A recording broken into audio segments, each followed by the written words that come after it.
जीवन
এই ছিল মন পড়া।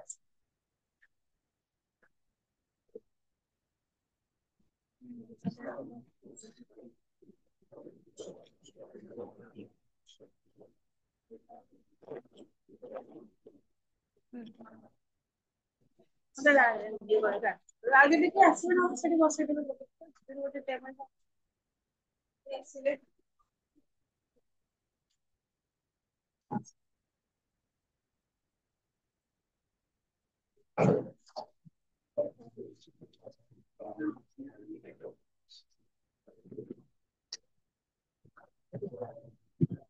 ପଢା କଣ ହେଇଥିଲା?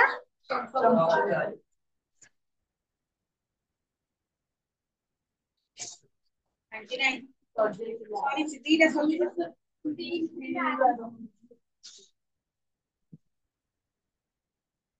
তুমি ନୂଆ ଆସିଛ? ଏଇଟା କ୍ଲାସ କରିଥିଲ ନା ଆଜି ଫାଷ୍ଟ କରୁଛ? ଆଜି ଫାଷ୍ଟ ତିନି ମନେ ପଡିଲା ତ? ଏଇଠୁ ପଢିବ, ଏଇଗୁଡା ପଛେ ତମକୁ ରିଭିଜନ କରାହେଇଯିବ ହେଲା। ଏଇଠୁ ଏବେ ଧ୍ୟାନ ଦେଇଦେବି। ସରିଯାଇଛି। କିଏ ଲେଖିଛନ୍ତି?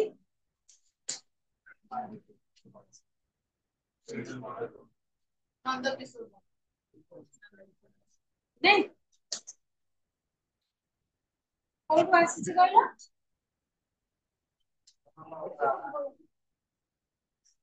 କର୍ଣ୍ଣମୂଳଟା ଉପନ୍ୟାସ ଦ୍ଵାରା ଲେଖାଯାଇପାରିବ, କିନ୍ତୁ ଆସିଛି କୋଉଠୁ? କୋଉ ସଂକଳନରୁ ଆସିଛି? ନନ୍ଦକିଶୋର ବଳଙ୍କର ତମେ ବି ନୂଆ ଆସିଛ କି? ତମେ ତ ଆଗରୁ ଆସିଛ।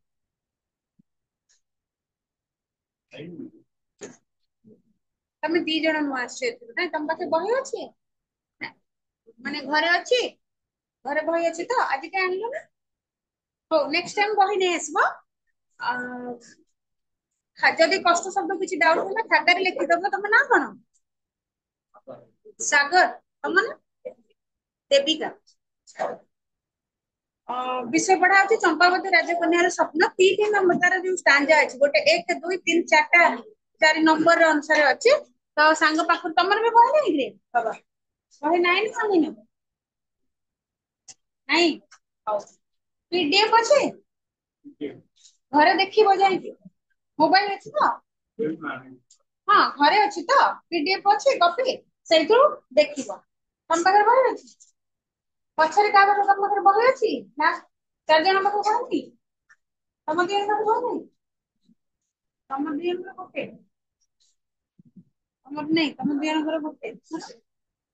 ହଉ ଯାହାକୁ ଡାଉଟ ହବ ଶବ୍ଦ ବିଷୟ ଲେଖିଦିଅ ତମର ବହିରେ ଲେଖିଦିଅ ସରି ଖାତାରେ ଲେଖିଦିଅ ଘରେ ଯାଇକି ମୋବାଇଲରେ ପିଡିଏଫ ଆଣିକି ବାହାର କରିକି ପଢିବ ଯେ ପର୍ଯ୍ୟନ୍ତ ବହି ନ ମିଳିଛି ବହି ମିଳିଗଲେ ପୁଣି ବହିରେ ପଢିବ ଆମ ଏଠି ବିଷୟ ତ ଗୋଟେ ଟିକେ ବୁଝେଇ ଦଉଛି କ୍ୱେଶ୍ଚନ ଅନୁସାରେ ଡେଲି ଟିକେ ପଚାରିଦେବେ ତମର ରିଭିଜନ ବି ହେଇଯିବ ତାପରେ ବହି ଆଣିଲେ ଭଲସେ ଭଲ ଘରେ ବସି ରିଭିଜନ କରିବ ଓକେ ତ କିଏ ଲେଖିଛନ୍ତି ଏବେ କୁହ ଚମ୍ପାବତୀ ରାଜକନ୍ୟାର ସ୍ୱପ୍ନ ନନ୍ଦକିଶୋର ବଳ ଲେଖିଛନ୍ତି କୋଉଠୁ ଆସିଛି ତାଙ୍କୁ କୋଉ ସଂକଳନରୁ ଆସିଛି ତରଙ୍ଗିଣୀ ସଂକଳନରୁ ଆସିଛି କେଉଁ ଉପନ୍ୟାସର ଭୂମିକାକୁ ନେଇକି ବା କେଉଁ ଉପନ୍ୟାସ ଉପରେ ଆଧାର କରିକିନା ସେ ଏଇ ଯୋଉ ଗୀତଟି ଲେଖିଛନ୍ତି ବା କବିତାଟି ଲେଖିଛନ୍ତି ତାହା ହେଲା କନକଲତା ପୁରା ପୁରା ବହିରେ ଯୋଉ ବିଷୟଟି ଆମେ ପଢିଲେ କନକଲତା ଉପନ୍ୟାସ ଯୋଉଟା ସେ ଆଗରୁ ଲେଖି ସାରିଛନ୍ତି ସେଇ ଉପନ୍ୟାସକୁ ଆଧାର କରିକି ଏ ବିଷୟଟି ଲେଖିଛନ୍ତି କବିତା ବିଷୟଟି ତ ସେଥିରେ ହିରୋ କିଏ ଥିଲା ଧନଞ୍ଜୟ ରାଜକୁମାର ଗୋଟେ ସମ୍ଭ୍ରାନ୍ତ ବଂଶର ରାଜକୁମାର ଧନଞ୍ଜୟ ଆଉ କନକଲତା ହିରୋଇନ ଥିଲା କନକଲତା ରାଜଜେମା ଯିଏ ଯୋଉ ତମର ରାଜକୁମାରୀ କନକଲତା ଯାହା ବିଷୟରେ ଲେଖିଥିଲେ ତ ଏଇଠି ଯୋଉ ଚମ୍ପା ଫୁଲଟିକୁ କାହାର ବିଷୟରେ ଲେଖା ହୋଇଛି ନବଯୌବନ ଉପରେ ଲେଖିଥିଲେ ତେଣୁ ଯେତେବେଳେ ଝିଅଟି ବଡ ହେଇଛି ଛୋଟରୁ ବଡ ହେଇଛି ନବ ଯୌବନରେ ନୂଆ କରିକି ଯୌବନ ପ୍ରାପ୍ତ ହେଇଛି ଗୋଟେ ରାଜକୁମାରର ସହିତ ତାର ବାହାଘର ଠିକ ହେଇଛି ଏବଂ ତାର ଯୋଉ ଅବଧି ସମୟଟା ଯେହେତୁ ସେ ଧୀରେ ଧୀରେ ଛୋଟରୁ ବଡ ହଉଛି ଆଉ ବାପା ମାଙ୍କର ସାଙ୍ଗସାଥିର ସ୍ନେହ ପରିବର୍ତ୍ତେ ଅଧିକ ତାକୁ ସେ ଖୋଜିଛି ଗୋଟେ ସାଥୀର ସ୍ନେହ ଯୋଉଟା କି ରାଜକୁମାରକୁ ସେ ଖୋଜିଛି ଆଉ ସେଇ ରାଜକୁମାରୀକୁ ସେ ସ୍ୱପ୍ନରେ ମଧ୍ୟ ଦେଖିଛି ସ୍ୱପ୍ନରେ ଯୋଉ ଦେଖିଥିବା ଘଟଣା ଗୁଡିକ ଏଥିରେ କବି ବର୍ଣ୍ଣନା କରିଛନ୍ତି କିଛିଟା ଘଟଣା ଆମେ ଆଗରୁ କଥାବାର୍ତ୍ତା ହେଇଛେ ପଢିଛେ ତେଣୁ 3 ନମ୍ବରରେ ଏପର୍ଯ୍ୟନ୍ତ ପଢିଥିଲି କଣ ଯେ ବିଦେଶୀ ରାଜକୁମାରୀଟି ତାଙ୍କ ସ୍ୱପ୍ନରେ ଆସିଥିଲା ଏବଂ ସେଇ ଯୋଉ ରାଜକୁମାରଟି ସରି ରାଜକୁମାରୀର ସ୍ୱପ୍ନରେ ପୁଅ ରାଜକୁମାରଟା ପୁଅଟା ଆସିଥିଲା ତ ସେଇ ରାଜକୁମାରଟାର ମୁହଁଟି ଦେଖିକି ଏତେ ସୁନ୍ଦର ଚଳଚଞ୍ଚଳ ଢଳ ଢଳ ଆଖି ଦେଖିକି ଇଏ ଭାବିଥିଲେ ଯେ ସେ ଯୋଉ ଆସିଛି ରାଜକୁମାରୀ ମୁଁ ତାକୁ ଭଲ ପାଇଯାଇଛି କିନ୍ତୁ ସିଏ କିଏ ତା ଘର କୋଉଠି ତା ବାପା ମା କିଏ ତାର କୁଳ ମର୍ଯ୍ୟାଦା କଣ ଏ ସମସ୍ତ ଜିନିଷ ମତେ ଜଣା ନାହିଁ ଏସବୁ କଥାକୁ ମନରେ ରଖିଛନ୍ତି ଏବଂ ତାପରେ ଭାବୁଛନ୍ତି କଣ ନମ୍ବର 3ରେ କଣ କହିଲେ ଚମ୍ପା ଫୁଲଟିଏ ପାଇଲି ବନ ହଳଦୀ ପାଏ ଦେବ ଆରାଧନା କରିବି କାନ୍ତ ପାଇବା ଯାଏ ଯେ ପର୍ଯ୍ୟନ୍ତ କାନ୍ତ ପାଇନାହାନ୍ତି ଆସିନାହାନ୍ତି ମୋ ପାଖରେ ଉପସ୍ଥିତ ହେଇନାହାନ୍ତି ତେଣୁ ଆମେ ଆଗରୁ ପଢିଛେ ଚମ୍ପା ଫୁଲ ଅର୍ଥାତ ତାର ନବ ଯୌବନ ମାନେ ତୁଳନା କରାଯାଇଛି ତାର କହିବାର ଅର୍ଥ ଯୋଉ ନବ ଯୌବନଟି ମୋର ଆସିଛି ମୁଁ ତାକୁ ଅକ୍ଷୁଣ୍ଣ ରଖିଥିବି ଯେ ପର୍ଯ୍ୟନ୍ତ ମୋର ସ୍ଵାମୀଙ୍କ ସହିତ ମୋର ବାହାଘର ନ ହେଇଛି ଏବଂ ସିଏ ଆସିଲେ ତାଙ୍କ ପାଖରେ ହିଁ ମୁଁ ନିଜକୁ ସମର୍ପଣ କରିବି ତ ସେଇ ସମର୍ପଣ ଭାବନା ଏଇଟା ଗୋଟେ ଇଙ୍ଗିତ ଧର୍ମୀ କବିତାଟି ନାଇଁ ଇଙ୍ଗିତାତ୍ମକ କବିତାଟି ତେଣୁ ସେଇ ଇଙ୍ଗିତାତ୍ମକ କବିତାରେ ଯୋଉ ଝିଅଟିର ରାଜକୁମାରୀର ସମର୍ପଣ ଭାବ କେବଳ ମାତ୍ର ତାର ସ୍ଵାମୀ ପାଖରେ ତାର ନବଯୌବନର ସମର୍ପଣ ଭାବଟା ଏଇଠି କବି ଏଇ ଲେଖାରେ ପ୍ରକାଶ କରିଛନ୍ତି ଦେବ ଆରାଧନା କରିବେ ଆଗରୁ ପଢିছে ସିଏ ଦେବତାଙ୍କର ଆରାଧନା କରିବ ବୋଲି ଭାବ ସେଥିରେ କୋଉଠି ଦେଖାଯାଇଥିଲା ଅଖଣ୍ଡଳମଣି ମନ୍ଦିର ଶିବଙ୍କର ମନ୍ଦିର ପାଖରେ ଯେହେତୁ ଅଖଣ୍ଡଳମଣିରେ ଶିବଙ୍କର ପୂଜା କରାଯାଏ ତେଣୁକରି ଶିବ ଆସିବା ଯାଏ ସିଏ ସରି କାନ୍ତ ଆସିବା ଯାଏ ସେ ଶିବଙ୍କୁ ଆରାଧନା କରିବ କୋଉଥିରେ ଏଇ ଚମ୍ପା ଫୁଲରେ କାହା ଲାଗି ପ୍ରାଣ ଉଦାସ ଛନ ଛନ ବିମାନ କେଉଁ ଦେଶ ରାଜକୁମାରୀ ଦେଖିଲାଣି ସତ ପୁଣି ମନରେ ଭାବୁଛି 3 ନମ୍ବର ସମସ୍ତେ ଦେଖ ଥାର୍ଡଟା ପୁଣି ମନରେ କହୁଛି କାହା ଲାଗି ପ୍ରାଣ ଉଦାସ ଉଦାସ ହେଲା ବିଷର୍ଣ୍ଣ ବା ଦୁଃଖିତ ଉଦାସ ଭାବ ହେଲା ଦୁଃଖିତ ଭାବ ବା ବିଷର୍ଣ୍ଣ ମନ ଭାବ ଛନ ଛନ ହେଲା ଚଳଚଞ୍ଚଳ ଏଇଠି କିନ୍ତୁ ହବ ଚଳଚଞ୍ଚଳ ଏଇଠି ହବ ଅପେକ୍ଷା କରିକି ଯୋଉ ଅସ୍ଥିରତା ଗୋଟେ ତମେ କାହା ଗୋଟେ ସାଙ୍ଗଟେ ତମକୁ ଟାଇମ ଦେଇକି ଏଇ ଟାଇମରେ ଆସିବ ସାଙ୍ଗ ହେଇକି କ୍ଲାସ ଆସିବ ସେମାନେ ଯୋଉ ଟାଇମରେ ଆସିବା କଥା ଆସିଲେନି 5 ମିନିଟ 10 ମିନିଟ 15 ମିନିଟ ହେଲା ପରେ ଯୋଉ ମନରେ ଅସ୍ଥିରତା ଭାବ ଉତ୍ପନ୍ନ ହେଇଥାଏ ଗୋଟେ ଦେଖୁଥିବ ସେପଟେ ଆସିବ ଘଣ୍ଟା ଦେଖୁଥିବ ସେ ଯୋଉ ଭାବଟାକୁ କୁହାଯାଏ ସେଇଟା କୁହାଯାଏ ଉଦାସ ଆଉ ଛନ ଛନ ଭାବ ବା ପ୍ରତୀକ୍ଷା ଯୋଗୁ ମନରେ ଅସ୍ଥିରତା ଭାବ ଉତ୍ପନ୍ନ ହେବା ଅପେକ୍ଷା କାହାକୁ ଗୋଟେ ଅପେକ୍ଷା କରିଛ ତା ପାଇଁ ଗୋଟେ ପ୍ରତୀକ୍ଷା କରିଛ तापरे से डेरी होउची आसीबा पई सेही समय मनर उद्वेगनाटाको एठी कवि प्रकाश करजती काहा लागि प्राण दोष एठी कहार प्राण राजकुमारीर प्राण अत्यंत विषण्ण हेई उठुची दुखित हेई उठुची काहेकि ना राजकुमार को प्रतीक्षा करी करी तार मनरे गोटे अस्थिरता भाव उत्पन्न होउची केउ देश राजकुमारी देखिलन से पुण होउची जो राजकुमारी को स्वप्न देखिची से केउ देशर राजकुमारी राजकुमारटी ଯାହାର ସ୍ୱପ୍ନ ଦେଖିଲା ପରେ ସେ ଯୋଉ ସମୟଟି ମୁଁ ତାକୁ ପାଇବା ପାଇଁ ଅପେକ୍ଷା କରୁଛି ସେ ଅପେକ୍ଷାରେ ମୋର ମନ ଚଳଚଞ୍ଚଳ ଏବଂ ଅସ୍ଥିରତା ଭାବ ଉତ୍ପନ୍ନ ହଉଛି ତା ସହିତ ଦୁଃଖିତ ମଧ୍ୟ ହଉଛି ନେକ୍ସଟ ଅଛି ଜଳୁଥିଲା ରତ୍ନ ପ୍ରଦୀପ କିଣିଥିଲି କବାଟ ଏଇପରି କେମନ୍ତେ ବସିଲେ ପାଇସେ କେବଣ ପାଇ କେବଣ ବାଟ ଆମେ ଆଗରୁ କଣ ପଢିଥିଲେ ସ୍ୱପ୍ନ ଦେଖିଥିଲା ସ୍ୱପ୍ନରେ ତାର ଢଳ ଢଳ ଆଖିକୁ ସେ ଦେଖିଥିଲା ଏବଂ ସେତିକି ବାଟରେ ଥିଲା ମାନେ କେବଳ ଭାବୁଥିଲି ଯେ ମୁଁ ସେ ଯୋଉ ରାଜକୁମାରୀଟିକୁ ସ୍ୱପ୍ନ ଦେଖିଛି ତାର ଜାତି କୁଳ ଗୋତ୍ର କିଛି ଜଣାନାହିଁ ଏବଂ ସେ କାହାର ପୁତ୍ର ତାହା ମଧ୍ୟ ମତେ ଜଣାନାହିଁ ତାପରେ ମଧ୍ୟ ଭାବୁଛି ଯେ ସେଇ ଯୋଉ ସ୍ୱପ୍ନ ଯୋଉ ରାଜକୁମାରୀଟିକୁ ଦେଖିଥିଲି ହୁଏତ ତାକୁ କିଏ ଦେଖିଥିବ ଯେ ମୋର ଯୋଉ ଭାଇ ମାନେ ଆସିଲେ ମୁଁ ସେମାନଙ୍କୁ ପଚାରି ଦିଅନ୍ତି ଯେ ସେ କୋଉଠି ତାଙ୍କୁ ଦେଖିଛନ୍ତି କିନ୍ତୁ ଆଉ କଣ କଣ ସ୍ୱପ୍ନରେ ମଧ୍ୟ ଦେଖିଛି ସେଗୁଡିକ ଆଜି ଆମେ ବର୍ଣ୍ଣନା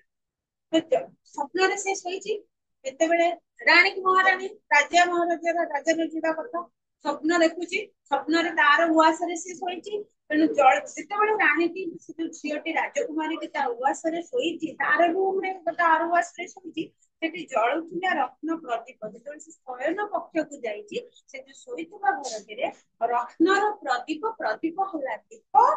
ରତ୍ନ ଲାଗିଥିବା ଦୀପ ହେଲା ରତ୍ନ ଖଚିତ ବା ରତ୍ନର ଧାତୁରେ ତିଆରି ଦୀପଟିଏ ଜଳୁଥିଲା ତାର ଉଆସରେ ଏବଂ କିଳିଥିଲି କବାଟ କବାଟକୁ ମୁଁ ବନ୍ଦ କରିଥିଲି କିଳିଥିଲି ମାନେ କବାଟ ଦେଇଥିଲି କିଏ ଯାହାର ରୁମରେ ଶୋଇଲେ ତ କବାଟ ଦେଇକି ତ ଶୁଅନ୍ତି ନା ତେଣୁ ଇଏ ଯୋଉ ଝିଅଟି ରାଜକୁମାରୀଟି କହୁଛି ମୁଁ ତ ମୋର ରୁମରେ ଯାଇକି ମୋର ଶୟନ କକ୍ଷରେ ଶୋଇଥିଲି ଛୋଟିଆ ଦୀପଟିଏ ଦିକ୍ ହେଇକି ଜଳୁଥିଲା ତା ସହିତ କବାଟ କିଳିକିନା ଶୋଇଥିଲି ଏପୁରେ କେମନ୍ତେ ବସିଲେ ପାଇ କେବଣ ବାଟ ସେ ସ୍ୱପ୍ନ ଦେଖୁଛି ସ୍ୱପ୍ନରେ କିଏ ଯିବା ଆସିବା କରିପାରେ ତମର କବାଟ ଖୋଲିବା ଆଉ ବନ୍ଦ କରିବାରେ କିଛି ସାମଞ୍ଜସ୍ୟ ନାହିଁ ଅଛି ନା ତମେ ଯେତେ ଲକ୍ କରିକି ରୁମରେ ଶୋଇଥାଅ ସ୍ୱପ୍ନରେ ଆସିବାକୁ କାହାକୁ ମନା କି ତାକୁ କୋଉ କବାଟ ଦରକାର ଖୋଲିକି ଆସିବା ପାଇଁ କାଲା ଶିକୁଳି ଦରକାର ଦରକାର ନାହିଁ କିନ୍ତୁ ଯେହେତୁ ଇଏ ସ୍ୱପ୍ନ ଦେଖୁଛି ଆଉ ତାର ସ୍ୱପ୍ନର ରାଜକୁମାରଟି ଆସିଛି ସେ କିନ୍ତୁ ସ୍ୱପ୍ନ ଦେଖିବା ଭିତରେ ମଧ୍ୟ ଭାବୁଛି ଯେ ମୁଁ ତ କବାଟ ଦେଇଥିଲି କିଣିଥିଲି କବାଟ ଦେଇଥିଲି କୋଉଠି ଦିଦି ଯାଇକି ମୋର ଶୟନ କକ୍ଷରେ ଜଳୁଥିଲା କୋଉ ବାଟେ ଆସିଲା ଏଇ ରାଜକୁମାରୀ ଏ ପୁର ହେଲା ଅନ୍ତପୁର ବା କୋଠରୀ ନିଜ ରୁମ ବେଡରୁମ କୁହନ୍ତି ଶୋଇବା କକ୍ଷ ଶୟନ କକ୍ଷ କେମନ୍ତେ ହେଲା କେଉଁ କରି ପଶିଲେ କେମିତି ପଶିଲେ କେଉଁ ଭଳି ଭାବରେ ପଶିଲେ ପାଇ କେବଣ ହେଲା କେଉଁ ବାଟ ପାଇଲେ ମୁଁ ତ ଡୋର ଲକ୍ କରିଥିଲି ତାପରେ ମଧ୍ୟ ଏ କୋଉ ବାଟରେ ମୋର କକ୍ଷରେ ଶୟନ କକ୍ଷରେ ପଶି ଆସିଲେ କାହିଁକି ଭାବୁନି ଇଏ କଣ ସତ ପଶିଛନ୍ତି ସତ ପଶିଥିଲେ କବାଟକୁ ଖୋଲିକି କି ବାଡେଇକି କି କେମିତି କଣ ପଶିଥାନ୍ତି କି ଚୋରି ଯଦି ଚୋର କଣ କରିଥାନ୍ତେ କବାଟକୁ ଭାଙ୍ଗିକି ପଶି କିନ୍ତୁ ଏ ତ ସ୍ୱପ୍ନରେ ଦେଖୁଛନ୍ତି ନା ସ୍ୱପ୍ନରେ ଆସୁଛି ତେଣୁ ତାଙ୍କୁ ରାସ୍ତା କଣ ଦରକାର ସିଏ ସିନା ସ୍ୱପ୍ନରେ ଆସିଛି ଇଏ ତ ଭାବ ବିହଳ ନା ଝିଅଟି ତ ଭାବ ବିହଳ ତେଣୁ ସେ ମୁଁ ତ କବାଟ ଦେଇକି ଶୋଇଥିଲି ରତ୍ନ ଦୀପଟି ଜଳୁଥିଲା ତାପରେ ମଧ୍ୟ ମୋର ପୂର୍ବକୁ ମୋର ଶୟନ କକ୍ଷକୁ ରାଜକୁମାରୀଟି କୋଉ ବାଟ ଦେଇକି ପଶି ଆସିଲା ନିଦ୍ରା ବସିଥିଲି ହା ଲାଜ ମୁଁ ଯେ ଅଣଆୟତେ ବସିଥିଲା ବାସ ଅଙ୍ଗରୁ ଦେଖିଲଣି ଯାତ୍ରା ତାପରେ କହୁଛି ନିଦ୍ରା ବେଶେଇଥିଲି ଅର୍ଥାତ୍ ଶୋଇଥିବା ଅବସ୍ଥାରେ ନିଦ୍ରା ହେଲା ଶୋଇବା ବେଶୀ ହେଲା ନିଦ୍ରାଗତ ଅବସ୍ଥାରେ ମୁଁ ଶୋଇକି ରହିଲି ଯିଏ ହୁଅ ଯିଏ ଯେତେବେଳେ ଶୋଇଥିବ ତମେ କଣ ଘରେ କୋଉଠି ବସିଲେ ସାଧାରଣ ମୁଁ ଝିଅ ପିଲାଙ୍କ କଥା କହୁଛି ଝିଅଟେ କୋଉଠି ଯଦି ବସିଥିବ ଲୋକ ବସିଥିବେ ସେ କଣ ଭଲରେ ଓନି ଫୋନି ସଜାଡି ଦିଏ ଗୋଡ ମାନେ ଡ୍ରେସ କୋଉଠି କାଳେ ଦେଖିଥିବ ଦେଖି ବସ ଶୋଇଥିଲା ଅବସ୍ଥାରେ କି ଜାଣିଥାଏ କୋଉଠି କପଡାଟା ଖସି ଯାଇଥିବ କି କଣ ଶାଢୀ ଖସି ଯାଇଥିବ ଜାଣିନଥାଏ ତେଣୁ ଇଏ ମଧ୍ୟ ରାଜକୁମାରୀଟି ସେୟା କହୁଛି ମୁଁ ତ ନିଦ୍ରା ବିଷୟରେ ଥିଲି ନା ମୁଁ ତ ଶୋଇକି ରହିଥିଲି ଲାଜ ତେଣୁ ମତେ ଲାଜ ଲାଗୁଛି ମୁଁ ତ ଶୋଇକି ରହିଥିଲି ମୁଁ ଯେ ଅଣ ଆୟତ ମୁଁ ସେଇ ସମୟରେ ଅଣ ଆୟତରେ ଥିଲି ଅର୍ଥାତ୍ ମୋର ଆୟତନ ମୁଁ ତ ନିଦରେ ଶୋଇଛି ତେଣୁକରି ଅଣ ଆୟତରେ ଅର୍ଥାତ୍ ନିୟନ୍ତ୍ରଣର ସୀମା ବାହାରେ ତମେ ନିଦରେ ଶୋଇଥିବ ଚୁଲିଟା ପକଉଥିବ ଶୋଇଥିବ ସେ କଣ ସେମିତି ଥିବ कोठी कौन केमती खसी जाइथिबो सेटा किए जानिथिबो कि सोइबा अवस्था सेटा कि जानि नथुंती तेणु को मुझे अण आयत अर्थात मु सोई रहउथिबा अवस्था रे अण आयत रे थिली मोर नियंत्रणटा सीमा भितरे न खसीथिला बास अंगरु देखिलଣି जाग्रत खसीथिला बास बास हिला लुगा बा वस्त्र मोर अंगरे थिबा वस्त्र गुडी को खसी पड़िथिला देखिलଣି जाग्रते जाग्रत होला सोई उठी पड़िली जेतेले सतर्क हेई पड़िली सेतेबेले को देखिला बेले को मोर अंगरे मोर मुंडपटे टिके खसी खासी जाइता ये तो स्वप्नर देखि राजकुमार के आसीची से भाबुची गोटे पुरुष लोकटे मो सोईची मोर कपड़ा वस्त्र टी खसी जाइची ता भितर राजकुमार की पळी आसीची मते लाज लागुची सତରେ से मोर जो असुविधा मुंड चुटी असुविधा हे जाइची मोर केसटी सरी गण मोर वस्त्र असुविधा होची काळे से देखि देहिची कि सेया भाबी से लाज करूची पुणी कहूची कौन दीपा लोक देखि से मोर ए स्रस्त बेश देखि सीना बसन मुक्त उदस केश पुणी कहूची दीपा लोके मु तो सोईथिली दीपटी जळुथिला छोटिया जो रत्न दीपटी जळुथिला तो सेई दीपा लोकरे अर्थात सेई दीपर आलोकरे दीपर जो निर्गत होता लाइट गुड़िक दीपर बाहर अंधकार को मोचन करने हल्का दीपटे लगी आम साधारणतः शोवा कक्षा जीरो लाइट लगू हल्का हल्का माने थी जमी उठी कौटी गले पिटी पाटी हो न कहीं सब लाइट बंद कर छोट छोट शोवा कक्षा छोट दीपटे लगुला तो दीपर आलोक जो बाहर को गला कि रूम को आसला बाड़े हेबे क्षति हबनी से तो सी भावुची से दीपर आलोक से जो मोर अंगर जो वस्त्र खसी जाए मुझे निद भांगिला मुझे देखिली जे मोर देहर अंगर वस्त्र गुड़िक खसी जाए सी काले देखि जो राजकुमारी की स्वप्न स्रस्त बेश स्रस्त है स्खलित प्रतिदिन मूर्छागत निदरे जिते गोटे मनीष शोई थाए से कौन बेहोश है बेहोश है आम उठेबानी सपोज जड़े शोची शोवा अवस्था कौन घटी कौन ना से जापर जेपर्यंत ता देह किसी टच उठेबार प्रयास आम न करुचे से पर्यंत गोटे लोक शोला माने मूर्छा गला भाई संगे समान तो किसी जापर स्वस्थ है मूर्छित बेश बा स्खलित बेश मूर्छागत मूर्छा जाइबा बेशटी को से हुए तो जान देखि कि देखिथिबे सीना बसन मुक्त उरस पेट आउ कौन देखिथिबे बोली से भय करुची देखिथिबे सीना बसन बसन हला वस्त्र बा परिच्छेद मुक्त हला खोला उरस केश उरस हला वक्र देश केश हला चुटी जेतेबेले मु सोईची हुए तो मोर वक्र देशरु ओढनी किबा मोर पिंधा वस्त्रटी खसी जाइथिबो मोर मुंडर चुटी गुडे आलू कालू जाइथिबो खोला हे जाइथिबो आउ देहर वस्त्र गुडे एपटे सेपटे हे जाइथिबो मु तो मूर्छा अवस्था मु तो सोईकी रही तो सेई अवस्था हुए तो राजकुमार की मते देखि देथिबे कि दीपर आलोक मते देखि देथिबे सेई कथा भाबिकी तार मनरे गोटे लाज भाव उत्पन्न होची झियोटीर मनरे जेहेतु झियो माने साधारणतः लज्जावती छोट छोट कथा तांको लाज मिला बसन माने बसता आउ पासले भी बसता हाँ हसीथिला बास अंगरु हसीथिला बास अंगरु होला लुगा बा वस्त्र बास अंगरु शरीर अंग होला शरीर शरीर काले मोर लुगा बा वस्त्र खसी जाइथिला कि ताहा मु जागृत होई देखिला खसी ताको पकड़ बोली तापरे मने मने भाबिली दीपर आलोक थिला मु तो मोर शयन कक्षरे सोईथिली सेई अवस्था तो आसीथिले से मोर स्वप्न रे आसीथे के राजकुमारटी हुए तो से देखिथिबे मोर स्वस्थ बेश बा ए जो मूर्छागत मोर सोईबा अवस्था शयन देश बा पतित स्खलित देखिथिबे आउ कोन देखिथिबे समय बसन मुक्त होला उरस केश बसन होला लुगा मुक्त होला खोला माने पूरा बाहरी जाई नथिबा उरस आउ केश अर्थात मो मुंड चुटी गुडी को खोला खोला केश आउ कोन मुक्त होला खोला केश आउ बसना उरस होला मोर शरीर रे मोर गठ रसरे जो बसन की लुगाटी जे फसी जाइतबो ताको मध्ये से देखिथिबे पर बसन नि सो पिंधार वस्त्र आ बासा जे परिमा लुगा बा वस्त्र एटा परिच्छेद बा वस्त्र ପିନ୍ଧିବାର ଯୋଉ ଜିନିଷ ଗୁଡିକ ହେଲା ଗୋଟେ ଜାଗାରେ କହୁଛି ମୋର ଶରୀରରୁ ବସ୍ତ୍ର ଖସି ଯାଇଥିବ, ଆଉ ଗୋଟେ ଜାଗାରେ କହୁଛି ମୋର ବକ୍ଷ ଦେଶରୁ ବସ୍ତ୍ର ଖସି ଯାଇଥିବ। ଆମେ ସାଧାରଣତଃ ଚୁନିଟା ପକଉଛେ, ଆମେ ଚୁନିଟା ପକଉଛେ ଯେତେବେଳେ ଚୁନିଟା ଶୋଇବା ଅବସ୍ଥାରେ ଖସି ଯାଉଛି, ସେଇ ଜିନିଷଟାକୁ ସାହିତ୍ୟିକ ଭାଷାରେ ପରିପ୍ରକାଶ କରିବା ପାଇଁ କି କହୁଛି ଯେ ମୋର ବକ୍ଷ ଦେଶରୁ ବା ଉରସ ଶବ୍ଦର ଅର୍ଥ ହେଲେ ବକ୍ଷ ଦେଶ। ତ ଶୋଇଥିବା ଅବସ୍ଥାରେ ମୋର ବକ୍ଷ ଦେଶରୁ କପଡାଟି ଖସି ଯାଇଥିବ, ବସନଟି ଖସି ଯାଇଥିବ ଏବଂ ମୋର ମୁଣ୍ଡର ଚୁଟି ଗୁଡିକ ଖୋଲା ହେଇକି ମୁକୁଳା ହେଇକି ରହିଥିବ, ତାକୁ ସେ ଦୀପର ଆଲୋକରେ ଦେଖି ଦେଇଥିବ, ଯାହା ଫଳରେ କି ମତେ ଲଜ୍ଜା ବୋଧ ହଉଛି। ପୁଣି କହିଲେ ଚମ୍ପା ଫୁଲେ କେଶ ମଣ୍ଡାଇ ହାର ମଣ୍ଡେ ଲମ୍ବାଇ ଅସ୍ପଷ୍ଟ କପଳି ସୁନ୍ଦର କେହି ଗଲେ ଉଠାଇ। ପୁଣି କେମିତି ଦେଖିଛନ୍ତି ତାକୁ, ଦେଖା କେମିତି ଯାଉଛି ସ୍ୱପ୍ନରେ, ତାକୁ ମଧ୍ୟ କହୁଛନ୍ତି ଚମ୍ପା ଫୁଲେ କେଶ ମଣ୍ଡାଇ। ଚମ୍ପା ଫୁଲରେ କେଶ ମଣ୍ଡନ କରିଛି ସେ ରାଜକୁମାରକୁ ଦେଖୁଛି ସେ କେଶ ହାର କଣ୍ଠେ ଲମ୍ବାଇ, ବେକରେ ହାରରେ ଲମ୍ବାଇଛନ୍ତି ଗୋଟେ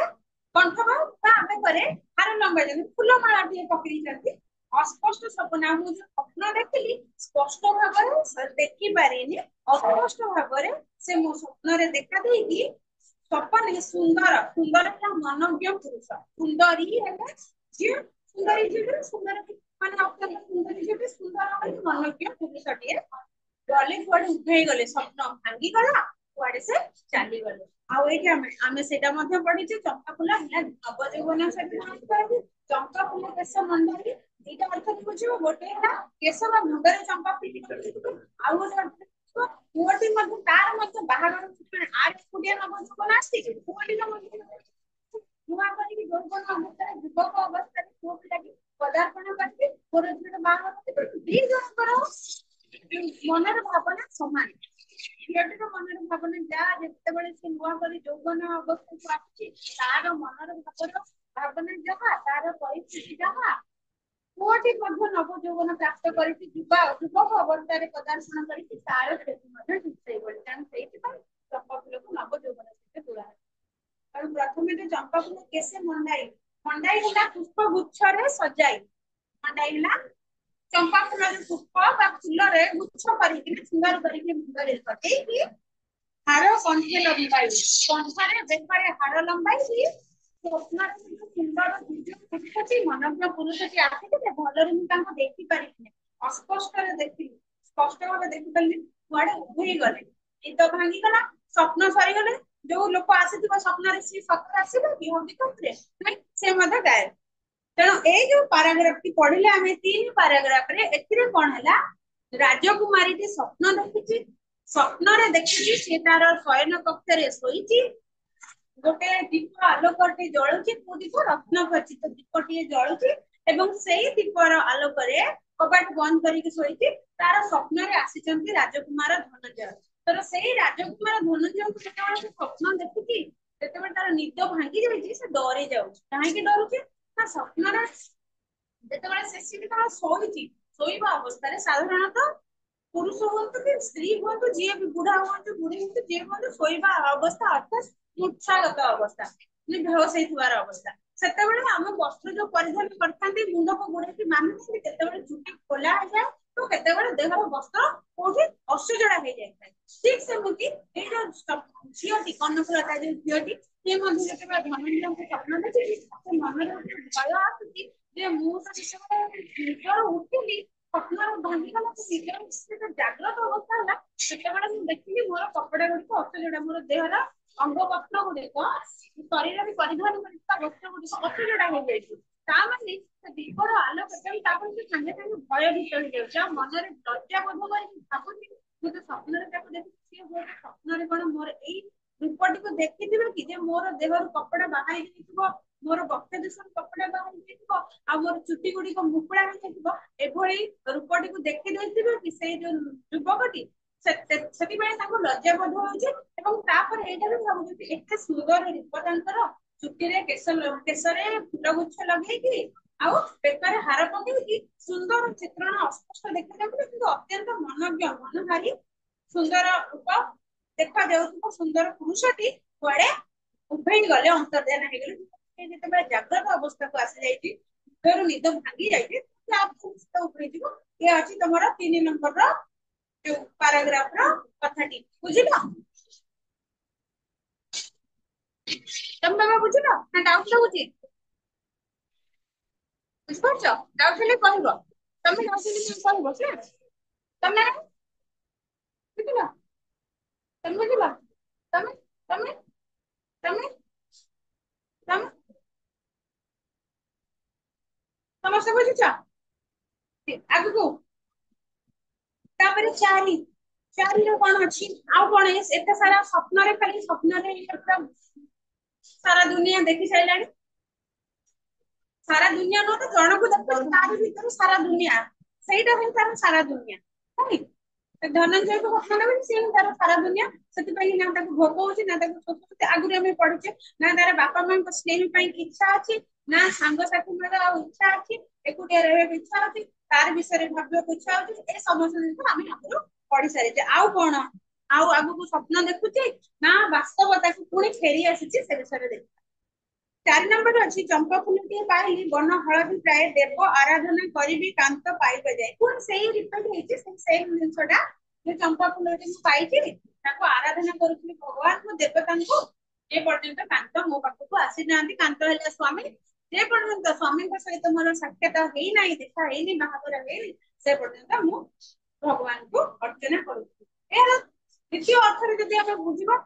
नुआ करी जदि हम पढ़िबा हम जानिछि नवजीवन अर्थात चंपा फूल से तुलना कराଯାଇଛି फूलटाକୁ ଯେମିତି ଭଗବାନଙ୍କୁ ଅର୍ପଣ କରୁଛି ତାପରେ ସେଟା ବାସିଛି ସେ ତାର ନବଜୀବନ ଏଇଥିପାଇଁ କହୁଛି ଆଉ ଗୋଟେ ଜିନିଷ ଆମେ ଆଗରୁ ପଢିଥିଲେ କବି କିଏ ନନ୍ଦକିଶୋର ବଳ এই যে মଣିষର নবযৌবনକୁ ନୂଆ କରି ଯୌବନ ଆସିଲା ସେଟା ଅତି ସ୍ଥିର ଅଳ୍ପ ସମୟ ପାଇଁ ଆସେ ନା ଛୁଆ ଛୁଆ ହୁଏ ଧୀରେ ଧୀରେ ଧୀରେ ବଡ ହୁଏ ଯୌବନ ଅବସ୍ଥା ହୁଏ ସେ 10 ବର୍ଷ 20 ବର୍ଷ 25 30 ବର୍ଷ ଯାଏ ବାହାଘର ହେଲା ଛୁଆ ପିଲା ସଇଲା ଯୌବନ ଆଉ କିଛି ନଥାଏ ଯେତେବେଳେ ଗୋଟେ ପିଲାଟେ ବାହା ହେଇନଥାଏ ଗୋଟେ ପୁଅ ମନରେ ଝିଅର ସ୍ୱପ୍ନ ଝିଅ ମନରେ ପୁଅର ସ୍ୱପ୍ନ କିଛି ବର୍ଷର ଅବଧି ସେଟା ଯେତେବେଳେ ୱାନ୍ସ ବାହାଘର ହେଇଗଲା ଛୁଆ ପିଲା ହେଇଗଲା ପୁଣି ପରିବାର ଜଞ୍ଜାଳ ମୁଣ୍ଡରେ ଆସିଯାଏ ତେଣୁ ସେଥିପାଇଁ କି ନା ଅତି ସ୍ୱଳ୍ପ ସମୟ କ୍ଷଣସ୍ଥାୟୀ ନବଯୌବନଟା କ୍ଷଣସ୍ଥାୟୀ ଆଉ ସେଇ କ୍ଷଣସ୍ଥାୟୀ କଥାଟାକୁ ନବଯୌବନ ବିଭିନ୍ନ କବିମାନେ ତାଙ୍କ ଭାଷାରେ ରଚନା କରିଥିଲେ ମଧ୍ୟ ତମର ଏଇ ଯୋଉ କବି ଯିଏ ନନ୍ଦକିଶୋର ବଳ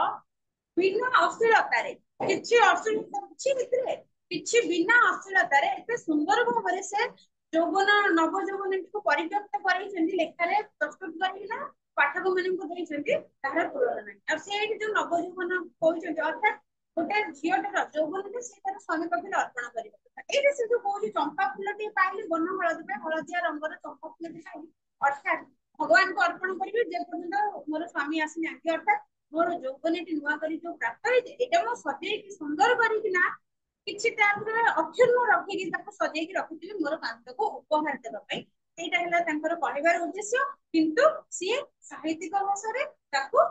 ଫୁଲ ସହିତ ତୁଳନା କରିକି ଆଉ ଦେବତାଙ୍କର ଆରାଧନା କରିବା ଉଦ୍ଦେଶ୍ୟରେ ରଖିଛି ଅର୍ଥାତ ନିଜର ଯୌବନଟିକୁ ନିଜର ନବଯୌବନଟିକୁ ସେ କୋଉଠି ନଷ୍ଟ ନ କରିକି ତାକୁ ସୁରକ୍ଷିତ ଭାବରେ ରଖିଥାଏ ସଜେଇକି ରଖିଥାଏ ନିଷ୍କଳଙ୍କ ଭାବରେ କଳଙ୍କହୀନ ଭାବରେ ନିଜର ସ୍ୱାମୀ ପାଦ ତଳେ ଅର୍ପଣ କରିବାକୁ ଠିକ ଯେମିତି ଫୁଲଟିକୁ ଆମେ ତୋଳି ଆଣିକି ଆଗେ କୋଉଠି ଫୋପଡା ଆଉ କୋଉଠି ଭଗବାନଙ୍କ ତଳେ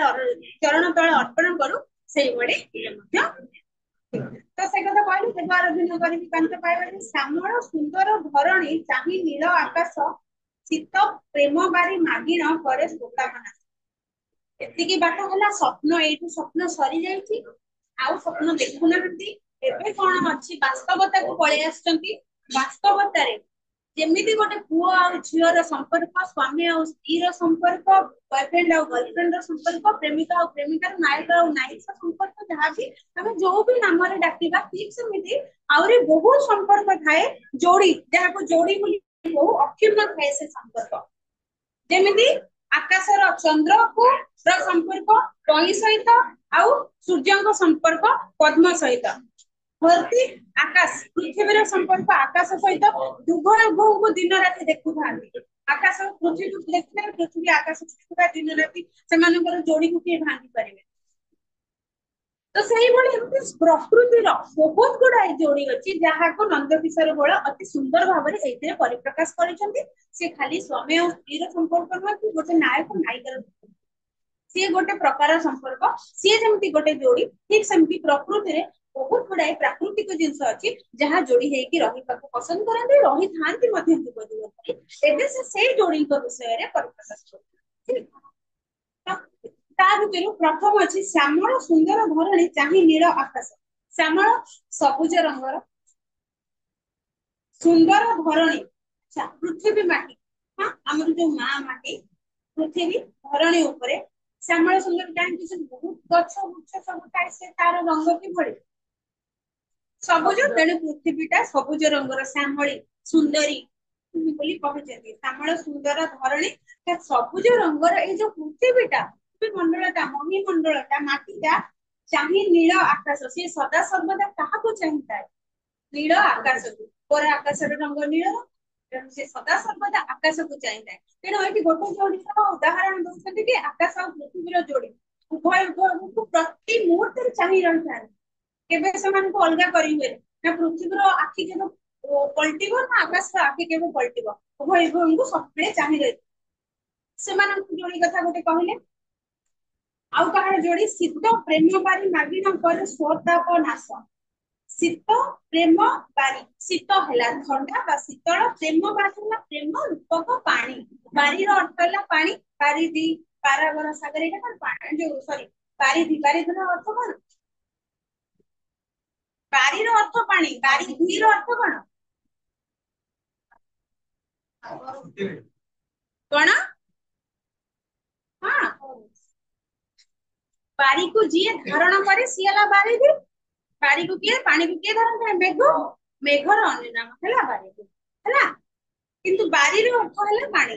प्रेम बारी है प्रेम रूपक प्रेम पूर्ण बारी बा पानी मागिणा करे स्वताप नाश स्वताप है निजर ताती उत्ताप को नाश करे तो ये कौन कहले जे आकाश आ पृथ्वीर संपर्क ये कवि वर्णना करछन्ती आकाश को पृथ्वी जो सदा सर्वदा चाहि रही थाए कौन मागुथे प्रेम रूपक बारी जो वर्षा मागे माटीटा जो गरम थाए जो ग्रीष्म ऋतु थाए माटीटा फाटिकी रही थाए सबुआड़े ताती थाए सेतेबेले से कौन लोड़ू थाए आकाशरू पानी टिके ना जो वर्षा ऋतुर आगमन हुए तापर पर पानी टिके लोड़ू थाए तो पानी जेतेबेले आकाशरू माटी रे पड़े सेही समय फाटी थिबा माटी गुड़िक टिके आश्वासना पाती टिके ठंडा शीतलता मिले गछ वृक्ष अति सुंदर झलकु थाए तार जो नील रंग सबुज रंगर धरणीर बक्षटी बा जो उपरी भागटी छातीटी तळप गुड़िक बा तार पक्ष देश गुड़िक अति सुंदर पानी पड़े अति सुंदर भाव में टिलफिल जाए तार गछ पत्र गुड़िक से जो कथाटा को से कहते ना श्यामल सुंदर धरणी सदा सर्वदा नील आकाश को चाहि रही थाए तार ठंडा रूपक प्रेमपूर्ण पानी टिके शीतल है शीत प्रेम बारी है ठंडा प्रेमपूर्ण पानी आकाश जो पानी टिके वर्षा पड़े से वर्षा जल जो मागे धरणी मागी थाए कौन मागे स्वताप नाश करने निजर ताप निजर जो गर्मीटा को निज देहर जिते वर्षा नहीं खरा खरा पर कौन आसे खरा वर्षा तापर शीत तो खरा ऋतु ग्रीष्म ऋतु जिते सब फाटी माटी फाटी आम कर सबुआड़े शुष्क शुष्क सबुआड़े हिट नहीं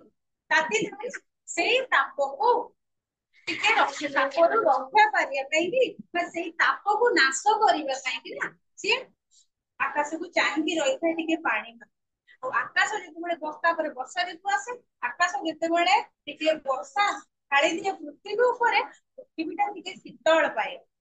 शीतलता हो जाए चारिआडे तेणु करिके सही कथा कहते शीत प्रेम बारी मागिणा करे सुतापनाश अर्थात ठंडा प्रेमपूर्ण पानी टिके मागिकी आकाश को पृथ्वी में निजर ताती को नाश करे नष्ट करे निजर ताती को हरण करके सबुआड़े शीतलता करे ये हला गोटे जोड़ी हां कोन डाउट केले कुह कोन अछि हां नहीं ये फिर तमर गोटे जोड़ी के कथा कहले प्रकृति गोटे अति सुंदर जोड़ी और श्रेष्ठतम जोड़ी सेकंड आउट अच्छी पितृ कोण तेजी तटिनी जाए बारिधि बासे उत्कूल जीवन उत्कूल लेखा तो पर हर्षकार देखियो ना मिस राइट था उत्कूल जीवन जीवन पदे ढालिबा आसे एटा तमरो अलंकार पढ़ाई कि अलंकार अलंकार पढ़ाई ना ए जो सेकंड ईयर अछि तमरो अलंकार अलंकार अच्छी ए जो गोटे अछि तमरा देखरे नलिनी नलिनी नलिनी रे नलित जेमति एटा सेही भଳି एटा तमरा थिला छंद फर्स्ट रे थिला छंद सेकंड रे अछि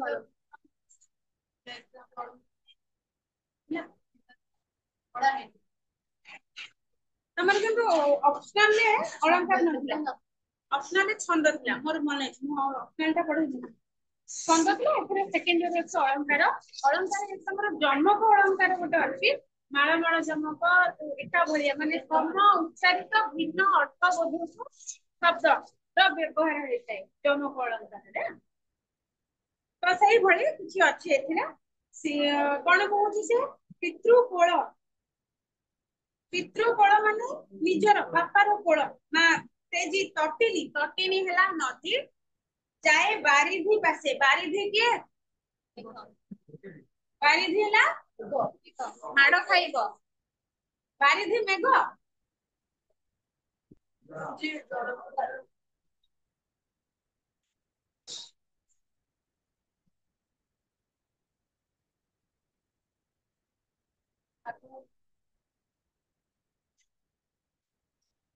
ସାଗର ହଁ ସାଗର ଯଦି ଜଳକୁ ଧାରଣ କରେ ହଁ ସାଗର ଆପଣ ପାଇଁ ମେଘ ଯେ ଧାରଣ କରେ ମେଘକୁ ଯେ ଧାରଣ କରେ ସେ ପାଣିକୁ ଯେ ଧାରଣ କରେ ବି ମେଘ ବାରିଧିରେ ସମୁଦ୍ର ଆପଣ କନଫ୍ୟୁଜ କରୁଛନ୍ତି ବାରିବାହ ହଁ ସତ କଥା ବାରିବାହ ହେଲା ବାରିଧି ହେଲା ସମୁଦ୍ର ବାରିବାହ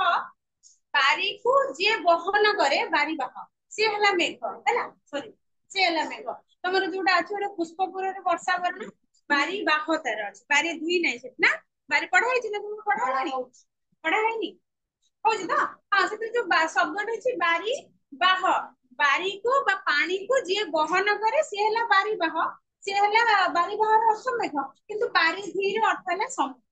ବାରିକୁ ଯିଏ ଧାରଣ କରେ ଆକ୍ଷରିକ ଅର୍ଥ ତ କଣ ସମୁଦ୍ର କିନ୍ତୁ ପୁରା ଯୋଉଟା କୁହନ୍ତି ଆର ଅର୍ଥ ସେମିତି ସମୁଦ୍ର ମୁଁ ସେଇଟା ମିଷ୍ଟେକ୍ କରିଦେବି ବାରିଧି ହେଲା ସମୁଦ୍ର ମନେ ରଖ ଆଉ ବାରିବାହ ହେଲା ମେଘ ଆଉ କଣ ମେଘର ଅନ୍ୟ ନାମ ସେଇଥିରେ ଅଛି ପୁଷ୍ପପୁରରେ ବର୍ଷା ବର୍ଣ୍ଣରେ ସେଇଥିରେ କଣ କେତେଟା ଆହୁରି କଣ ଅଛି ଛୋଟ ଛୋଟ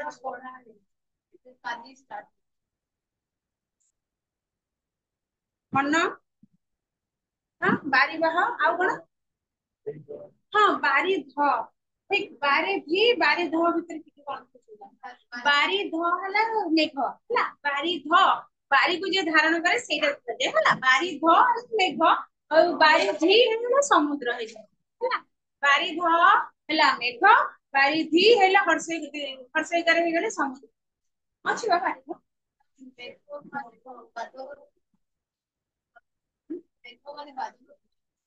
ନା ନା ମେଘ ମାନେ ବାଦଲ ତ ହଁ ବାଦଲ ବାଡେଇ ମେଘ ହୁଅନ୍ତି ବାଦଲ କିନ୍ତୁ ମେଘ ମାନେ ନା ବାରିବାହ ବାରିବାହ ବାରିବାହ ମାନେ ମେଘ ବାରିବାହ ବାରିକୁ ବହନ କରିଥା ବୋଲି ବାରିବାହ ସେଟା ତମର ପୁଷ୍ପପୁରରେ ବର୍ଷା ବର୍ଣ୍ଣରେ ଅଛି ବାରିବାହ ମାନେ ମେଘ ବାରିଧି ଆଉ ବାରିଧ ଶବ୍ଦଟା ମଧ୍ୟ ପୁଷ୍ପପୁରରେ ବର୍ଷା ବର୍ଣ୍ଣରେ ଅଛି ସେଇଟା ହେଲା ହେ ବାରିଧ ଗୋଟେ ଯୋଉ ଡାକିଛି ବାରିଧ ହେଲେ ବାରିକୁ ଯିଏ ଧାରଣ କରେ ବା ପାଣିକୁ ଯିଏ ଧାରଣ କଲେ ସିଏ ହେଲା ମେଘ କିନ୍ତୁ ବାରିଧି ହେଇଗଲା ସମୁଦ୍ର ବାରିଧ ବାରିଧି ହେଲା ତେଣୁ କଣ କହୁଛି ସେ ପିତୃ କଳ ତେଜି ତଟି ନିଜାଏ ବାରିଧି ପାଶେ